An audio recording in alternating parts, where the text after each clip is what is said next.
Believe it or not, most of the misguided ideas people have about logos don't come from bad or inaccurate sources.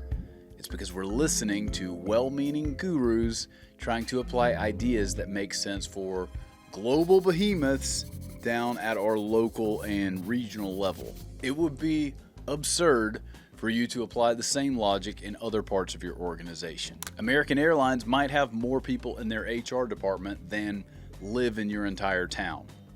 And Budweiser spends boatloads of money on brand awareness ads in the Super Bowl. And there are people on Coke's payroll where it's their full-time job just to go spot and check that the color red is consistent across all of their products and signage and things that are out in stores.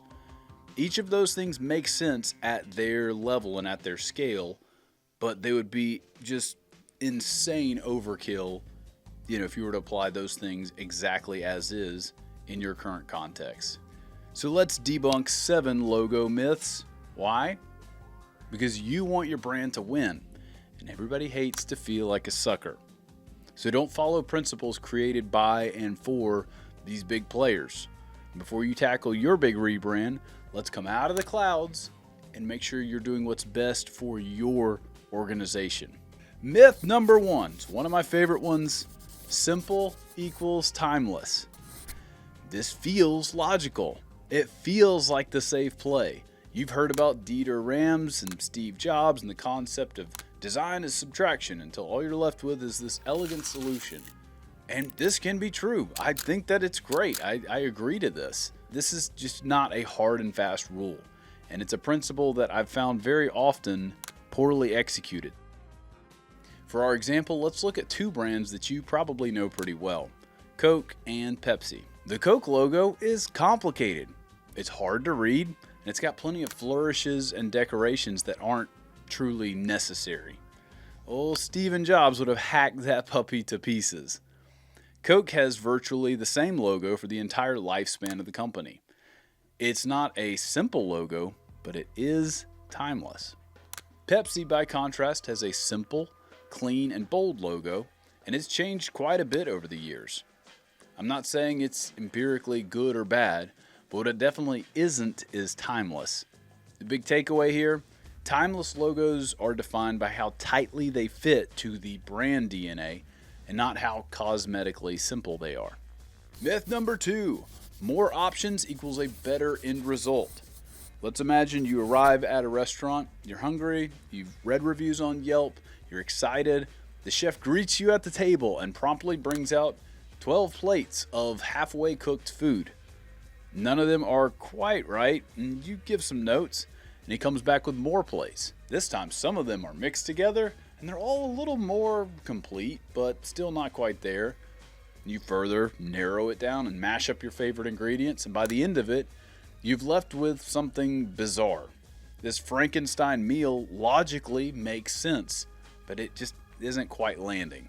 What I've just described is a very normal logo design process. I grew up in agency land, and we did this for people all the time. I just think we rush to iteration, start drawing stuff too quickly. Sometimes we don't spend enough time talking and getting to know what are the goals, where are we trying to go with this thing. The big takeaway here, the more time you spend defining direction together, the less time will be wasted on the wrong ideas. Myth number 3, symbols are better than word marks. And what I mean by that is if you've got a little picture or image like the Nike swoosh, we'd call that a symbol. A word mark would be a single word that stands in place of the logo. If your name is short, sometimes it's best just to say the thing. It takes a lot less mental calories for somebody to read your name than it does to train them that this bird or flame or geometric shape equals your name. The big takeaway here, if the name of your organization is 5 letters or less, you can do some interesting things and still keep that puppy legible, even down to small sizes. Every time somebody sees your logo, they're also saying your name in their mind. And there's room to play with alternate symbols and fun illustrations in other parts of your brand pyramid. Myth number 4, no more than 2 fonts. Okay, so to be technical, the point is less about your logo and more about the rest of your visual system, or as I like to call it, your brand pyramid. And we often get emails from folks asking, like, hey, what font was used in this logo? And we always respond with a disclaimer of like, hey, don't use your logo font anywhere except in the logo. Why do we do this? Because it makes the logo feel less special. It starts to look more like words on a page. And folks' natural tendency is to use the logo font for a headline and then plop some super safe paragraph font to go with it. And what we actually want to do is create hierarchy. We want the logo to feel like this special artifact on the page. And then the headlines and all other text choices should signal what is the personality of the brand and what should I look at first on the page. A lot of folks will recommend like 1 or 2 supporting fonts. I am a big fan of 3 to 5. But the key is having the right fonts and the right seats on the bus. More on that in another video. Myth number 5, I just need a logo. At the surface level, what somebody is saying is, I don't need a whole visual system or secondary elements. I've got a simple request. I know what I want. I'm going to be fast and easy, no problem. And some people are more decisive than others, or they've got a clear vision for what they want. In either case, they're typically attempting to short circuit what I see as a critical part of the project. They want to microwave a steak.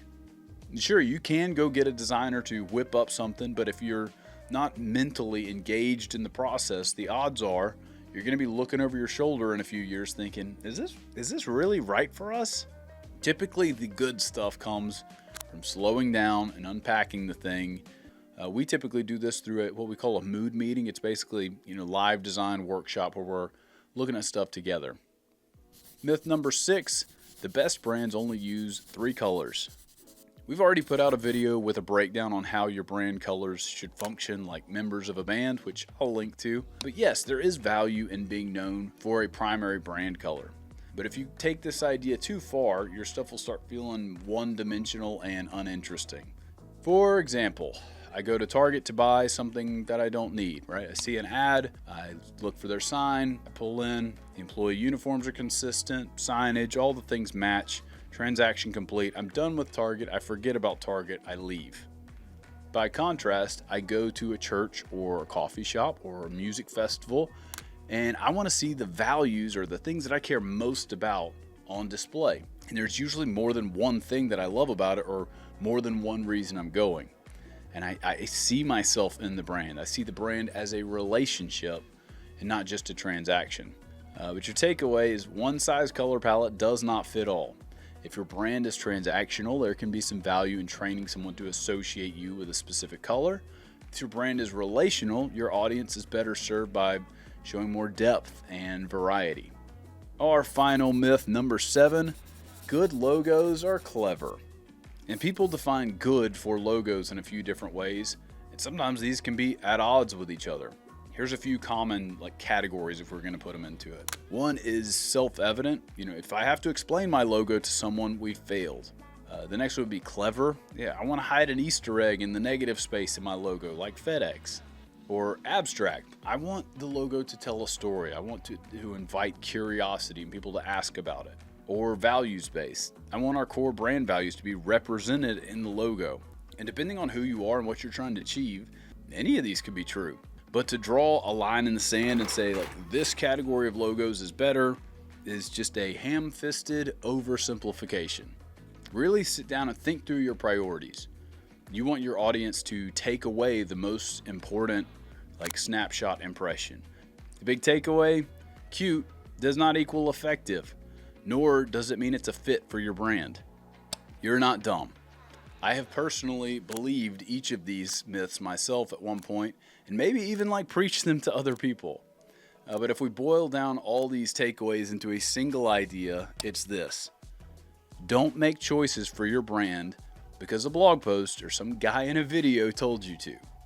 Sure, take in the information, do your homework, stand in the river of inspiration. But at the end of the day, shut out all the outside noise and really dig deep and think about what's core to your organization and go do whatever supports that idea. I've seen plenty of folks throw out the amazing idea because they bought into one of these lies, and then they walked away with a lesser logo. I want you to have the best fit brand identity that you can, and sometimes that goes against what the experts say, and it usually looks a little different than what you expected.